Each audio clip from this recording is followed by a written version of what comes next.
Okay, my darlings, this is Jeffersonian Presidency, HTP 4, Day 3. Talk about the Louisiana Purchase.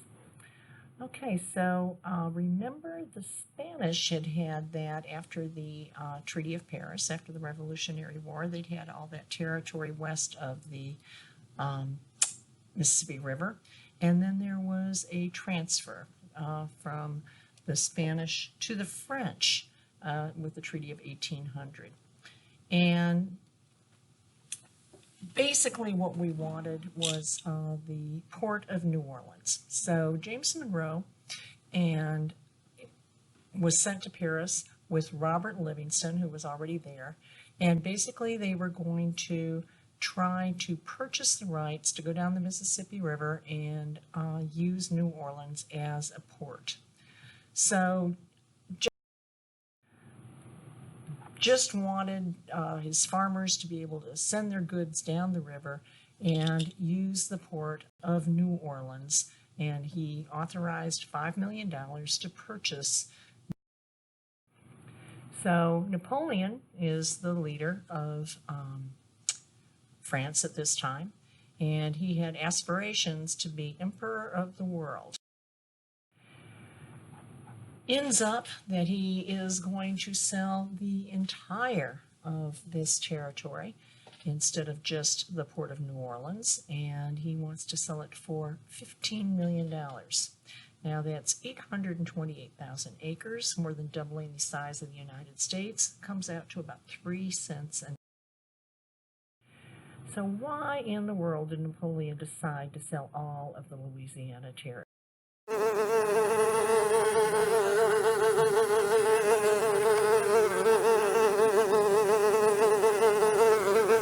Okay, he had a couple of reasons. One, his troops that were in Mobile and along the coastline were coming down with yellow fever, and many of them were dying. Get the heck out of there. Then he was also in Haiti, and Toussaint Louverture led a slave revolt in Haiti, and basically against the French troops. And with the malaria, he is going to be defeating the French, and the French are getting the heck out of Haiti. So he's had a bad experience there, and he is needing money to fight in Europe and expand. So boom, yellow fever killing his troops in Haiti. He's known to say, damn sugar, damn coffee, damn colonies. And then he was in a war with England. Troops needed the money, and it was hard to defend. The territories were far away, and he just kind of wanted to get out of that hemisphere and concentrate on taking over in Europe. So Jefferson, of course they're going to take this deal because it's such a good deal, but they get back to Jefferson, and Jefferson's like, this is not really in the Constitution. I don't know what to do about this. Well, it was too good a deal to turn down. And ironically, the Federalists are the ones who are going to oppose him because they're strict constructionists of the Constitution. And this is a very large purchase, and he is going to use Alexander Hamilton's financial plan, go into debt, and approve the purchase for $15 million. So this is what we got. You can see it's expansive, all that territory west of the Mississippi to the area that's still under control of Mexico. And then we actually, the Oregon country, this is British, but when Lewis and Clark make their expedition, they go all the way to the Pacific Ocean, and they say, wow, that's pretty beautiful territory. And that's going to be coming under, hey, who really should have control from with the western frontier. Here we get $15 million. Oh, I'm sorry, that looks like a little... I'm not sure why, but on. Okay. All right. So there had been British and Spanish threats on the American frontier, so this purchase is going to eliminate the Spanish threats. We're still going to have up in that northern area. It does it eliminates them on the frontier, but not in the northern area. We're going to talk about the War of 1812. This is also going to avoid any kind of possible war with France, and it boosts American nationalism. This is a flag going up in New Orleans, transferring Louisiana to the United States. So who's he going to send? You all have known about this. We're going to send Meriwether Lewis and William Clark to go across and make note of what this territory consists of. Sacagawea famously will join this expedition, and she is going to save their butts a couple of times. This is, as we said, they're going to go all the way to the Pacific Ocean and basically write about the flora, the fauna, the trails, the indigenous people that they meet in these journals, and bring all that information back to Thomas.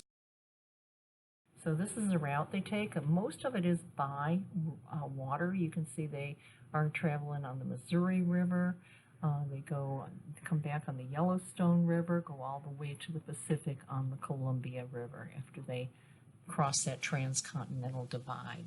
So this is kind of a northern trip, and it's going to take them almost 2 years to make this trip, leaving from the St. Louis area all the way to the Pacific. Okay, so let's talk about Aaron Burr. Okay, Aaron Burr, remember he had been vice president, and now he is got something else up his sleeve, and it's called the Essex Juno and Burr conspiracy. So Essex Juno, that is an area in New England, and it's a plot for New England to actually secede from the United States. This is, now remember, Jefferson had angered the people in New England with his Embargo Act, and they are going to conspire to secede from the Union. Hamilton gets wind of this, and he basically outs Burr, and they back down. But this is the first kind of threat to secede from the United States, and Burr is right. So Hamilton is going to expose the secession. A series of threats, not threats, but insults go back and forth. As you heard in the presentation, there was Hamilton's father-in-law is defeated in New York, and anyway, all of this is going to culminate in the duel, and we had that presentation on the duel. This is Burr firing the fatal shot at Hamilton. Hamilton is going to die the next day. And this is the war. 1, 2, 3, 4, 5, 6, 7, 8, 9. There are 10 things you need to know. Number 1. We rode across the Hudson at dawn. My friend William P. Van Ness signed on as my number 2. Hamilton arrived with his crew. Nathaniel Pendleton, the doctor that he knew. I watched Hamilton examine the terrain. I wish I could tell you what was happening in his brain. This man is poisoned by political pursuits. Most disputes die and no one shoots. Number 4. Hamilton drew first position, looking to the world like a man on a mission.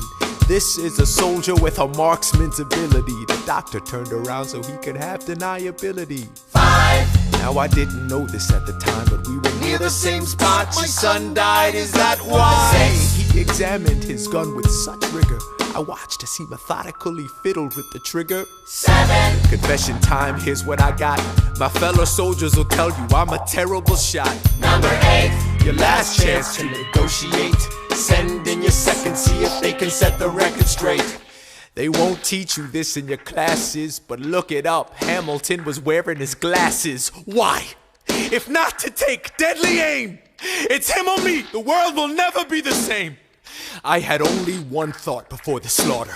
This man will not make an orphan of my daughter. Number 9. Look him in the eye, aim no higher. Summon all the courage you require, then count. 1, 2, 3, 4, 5, 6, 7, 8, 9. Number 10, paces fire. I imagine death so much it feels more like a memory. Is this where it gets me? On my feet, several feet ahead of me. I see it coming. Do I run or fire my gun or let it be? There is no beat, no melody. Burr, my first friend, my enemy. Maybe the last face I ever see.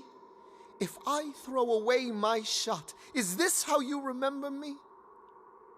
What if this bullet is my legacy? Legacy. What is a legacy? It's planting seeds in a garden you never get to see. I wrote some notes at the beginning of a song someone will sing for me. America, you great unfinished symphony you sent for me. You let me make a difference, a place where even orphan immigrants can leave their fingerprints and rise up. I'm running out of time, I'm running and my time's up. Wise up, eyes up. I catch a glimpse of the other side. Lawrence leads a soldier's chorus on the other side. My son is on the other side. He's with my mother on the other side. Washington is watching from the other side. Teach me how to say goodbye. Rise up, rise up, rise up, Eliza. My love, take your time. I'll see you on the other side. Raise a glass to freedom. He aims his Pistol at the sky, wait! I strike him right between his ribs. I walk towards him, but I am ushered away. They row him back across the Hudson. I get a drink.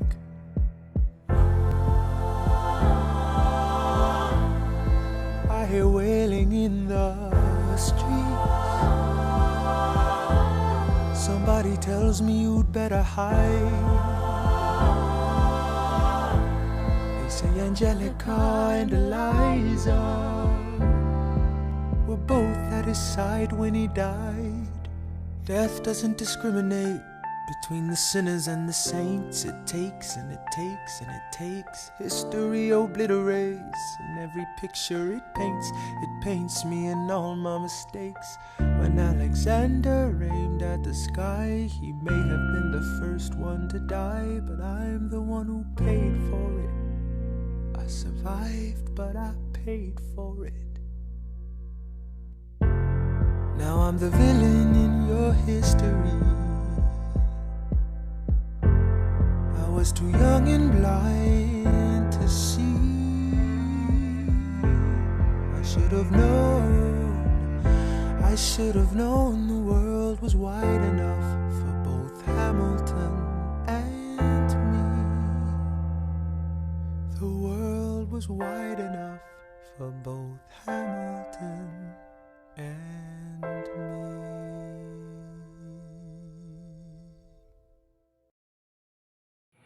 All right, so Burr is a piranha after that. He is persona non grata. Nobody wants to be around him. So what does he do? He comes up with another plot. And basically, he contacts James Wilkinson, who has been appointed governor of the Louisiana Territory. And he tries to convince him, hey, we could get all of this area, let's even move over to some of this territory that Mexico is claiming.